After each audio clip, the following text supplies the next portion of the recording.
अस्सलाम वालेकुम एवरीवन, कैसे आप लोग? ठीक ठाक हैं? It's me Uzma Tahir. और इस वक्त जैसे कि आपको मेरे बैकग्राउंड में नज़र आ रहा है कि ये एक स्पोर्ट्स कॉम्प्लेक्स है जहाँ मैं बैठी हुई हूँ। और यहाँ जब मैं अभी एक्सरसाइज कर रही थी तो मेरे माइंड में बहुत से सवालात गूंज रहे थे। सवालात क्या थे? 2 दिन पहले एक न्यूज़ आती है कि जी 13 करोड़ रुपए एक ताजर के यहाँ से, एक बिजनेसमैन के यहाँ से, 2 टिकटॉकर निम्रा और युसरा और उसका भाई, वो उनके घर घुसते हैं। और घर घुसने के बाद टोटली वीडियो बकॉल 6 मिनट की है और 3 मिनट के अंदर अंदर वो उनके घर से 13 करोड़, उनके मोबाइल फ़ोन, लैपटॉप, सब कुछ चुरा के ले जाते हैं। खैर, मुहर्रम का महीना जैसे आपको पता है बड़ा टफ़ होता है। हम लोग कल भी शूट पे थे और हम 8 मुहर्रम के प्रोग्राम कर रहे थे, लेकिन ये चीज़ें हमारे दिमाग में गूंज रही थी। और कुछ चीज़ें ऐसी थी, जब मैंने वो वीडियोस देखी तो सवाल पहले ये होता है कि पहली बात तो ये कि युसरा और जो जो जो उनकी बहन है वो टिकटॉकर नहीं है, बेसिकली वो बीगो ऐप पे बैठती थी। और कह रहे हैं जी बड़ा नाम था, बड़ी पर्सनैलिटी थी, मुझे नहीं पता, लेकिन अगर आप बीगो पे अच्छे प्रोफाइल पे हो तो आप लाखों रुपए वैसे भी कमा सकते हो, अगर आपका प्रोफाइल अच्छा, आपके दोस्त अच्छे वे में। जो मतलब ऐसे लोग जिनका कुछ नहीं है, जो मर्द बैठ के टिकटॉक पे लाखों कमा सकते हैं, तो लड़कियां अच्छे वे में, मतलब अच्छे वे में बहुत अच्छा कमा सकती हैं। हम बुरे की बात ही नहीं कर रहे। खैर, यहाँ पे बात आती है कि जी जब ये केस हुआ तो कुछ हिलजुल हुई और मुझ तक कुछ स्टोरीज़ पहुँची कि ये लोगों के बारे में रिसर्च की जाए, क्योंकि ये लड़कियाँ इनोसेंट हैं और इन्होंने 13 करोड़ की चोरी नहीं की, इन पर इल्ज़ाम आता है। तो वहीं से मेरा दिमाग घूमना शुरू हुआ कि मैं क्यों ना कुछ चीज़ें पता करूं कि आया कि ये सच है कि नहीं। तो हमने कुछ अपने ज़राए के थ्रू कॉल मिलाई। कॉल मिलाने के बाद कुछ लोगों ने हमें, जहाँ पे अब केस है, पहले फिरोज़ाबाद थाने में था और अब जहाँ पे FIA वालों के पास, CID वालों के पास ये केस पहुँच चुका है सदर, वहाँ हमने कांटेक्ट किया और मैंने कांटेक्ट करके बात की उनसे, अयूब सर से। तो मैंने कहा काइंडली सर, मुझे कुछ पता चला है कि ये लड़कियां ऐसी नहीं हैं और इन्होंने ऐसा कुछ नहीं किया, पर वो जो सालिम है जिसके 13 करोड़ बताए जाते हैं, वो उनको फंसा रहे हैं।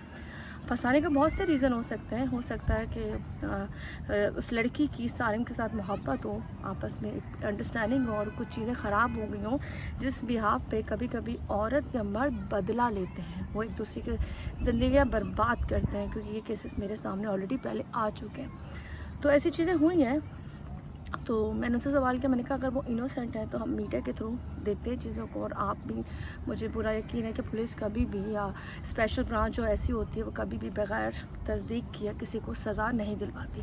तो बकौल उनकी थी, उन्होंने उन लोगों को अरेस्ट किया और 3 दिन का भी रिमांड चल रहा है और वो उनकी कस्टडी में अभी हैं।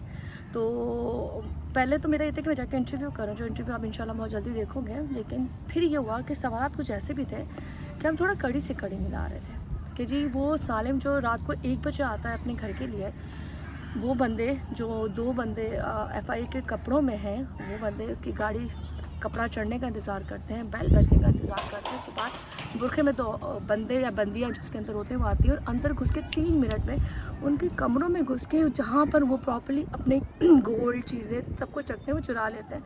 पहला सवाल तो मेरे दिमाग में यह है कि सालिम फैमिली के बगैर रहता था, शादीशुदा नहीं था, और इतनी बड़ी अमाउंट या जो भी चीज़ थी वो उस लड़की को अगर पता थी तो जाहिर सी बात है वो उसकी गर्लफ्रेंड होगी, उसके साथ उसकी बहुत अच्छी दोस्ती होगी, जो उसके बेडरूम तक में, जो उसके घर तक में, जो उसकी अलमारियों में, हर जगह घुस रही है। इसका मतलब है उसका रिलेशन उसके साथ कुछ होगा।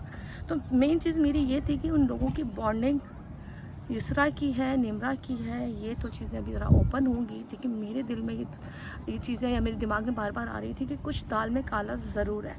अब दाल में काला क्या है ये थोड़े दिनों तक आपको पता चल जाएगा, लेकिन जहाँ तक मेरी सेंस कहती है, मेरी सेंस ये कहती है कि जी उन लड़कियों में कहीं ना कहीं इनको फंसाया जा रहा है।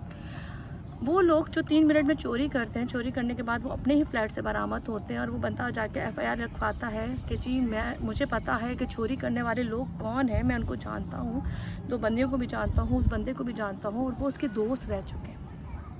इतना कॉन्फिडेंस उस बंदे में था, सालिम में, कि उसने तमाम चीज़ें जाके FIR लिखवाई और FIR लिखवाने के बाद उन्होंने उनके घर पे रेड करवाया। तो बात वही है कि पहली बात, सबसे बड़ी बात ये कि वो लड़कियां जो मीडिया में भी काम कर रही हैं और अच्छा पैसा भी कमा रही हैं, वो ऐसा काम क्यों करेंगी? ऐसा काम क्यों करेंगी? ये भी एक सवाल है कि वो ऐसा काम क्यों करेंगी। कहीं इनको फंसाया तो नहीं जा रहा? कहीं कोई ऐसी मोहब्बत, कोई ऐसी चीज़, कोई ऐसी ज़िद जिसकी वजह से उस शख्स ने अपने ही पैसे खुद चुरवाए हों या चोरी करवाए हों या कुछ भी किया हो, कुछ भी हो सकता है। वल्लाह आलम। अभी कह रहे हैं जी कुछ रिकवरियाँ हुई हैं, जब तक वो रिकवरी हमारे सामने नहीं आएंगी हम खैर मैं तो नहीं मान सकती, दुनिया मानती फिरे तो मानती फिरे। लेकिन यहाँ सवाल ये है कि हमें इसका अभी तक जवाब नहीं मिला कि आया कि वो जो दोनों लड़कियाँ हैं वो बेसिकली चोर हैं कि नहीं है। और जो लड़कियां 3 मिनट में बकौल अंदर घुस के हर चीज़ तक पहुंच गई हैं, तो उसका मतलब है सालिम से उसका रिलेशन किस कदर स्ट्रॉन्ग होगा, कैसा होगा, तो उसमें कहीं ना कहीं सालिम भी इन्वॉल्व हो सकता है।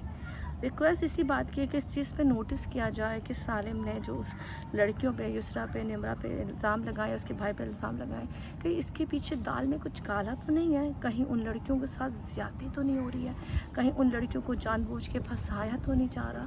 कभी कभी ऐसा होता है कि आप पैसे वाले पावरफुल हो तो आप कभी ना कभी ऐसा जाल बिछाते हो जिसकी वजह से दूसरे लोग तकलीफ़ में आ जाते हैं। खैर यहाँ पे सिर्फ बताने का मकसद ये है कि अभी बहुत सी चीज़ें सामने नहीं आई, लेकिन उनको 13 करोड़ के इल्ज़ाम ने FIA वालों ने CID वालों ने उठा लिया है और वहाँ पे उनकी अभी तफ्तीश चल रही है। जो प्रोग्राम में इंशाल्लाह मेरे बहुत जल्द देखेंगे उनका इंटरव्यू। असल कहानी क्या है मैं आपको फिर बताऊँ, जहाँ तक मुझे लगता है कहानी कुछ और है, लेकिन फ़िलहाल जो कहानी बताई जा रही है वो कुछ और है। और किस तरह से प्लानिंग हुई है, 3 मिनटों में कौन अंदर घुस के तमाम चीज़ें कर सकता है, और जिस तरह से तमाम चीज़ें हुई हैं और वो बंदा उसको पहचानता है, तो कहीं ना कहीं मुझे कुछ प्रॉब्लम लगती है। खैर यहाँ से पुलिस के साथ हम कांटेक्ट में हैं, कुछ चीज़ें आपके सामने भी कुछ अरसे में आ जाएंगी, लेकिन हम ये चाहते हैं किसी बेगुनाह को सज़ा ना हो। अगर है बेगुनाह तो उसकी माफ़ी नहीं, और अगर वो इनोसेंट है, उन्होंने कुछ नहीं किया, तो मैं चाहूँगी जितने भी लोग हैं, जितने भी सोशल मीडिया के हैं या न्यूज़ के हैं, काइंडली इस पर ज़रूर रिसर्च करें, इसके बारे में कुछ सच ज़रूर सामने निकालें कि सालिम का या युसरा का, इमरा का आपस में रिलेशन क्या था, और ख़ाली घर में वो क्या कर रहा था, और 13 करोड़ उसने जहाँ रखा था क्यों रखा था। और दूसरी बात, मिनटों में सब कुछ, सेकंडों में, 3 मिनटों में सब कुछ हो गया, तो इसके पीछे जो कहानी है ना, वो ज़रा मैं चाहती हूँ आप लोग उसकी खोज तक पहुँचें। खैर अभी यहाँ से बस हम चलते हैं अपने जिम की तरफ। तो मुझे थोड़ा सा बेचैनी हुई थी, मैंने कहा मैं आप तक भी सवाल छोड़ दूँ कि कहीं उन लड़कियों के साथ ज़्यादती तो नहीं हो रही। सोचिएगा ज़रूर। अल्लाह हाफ़िज़।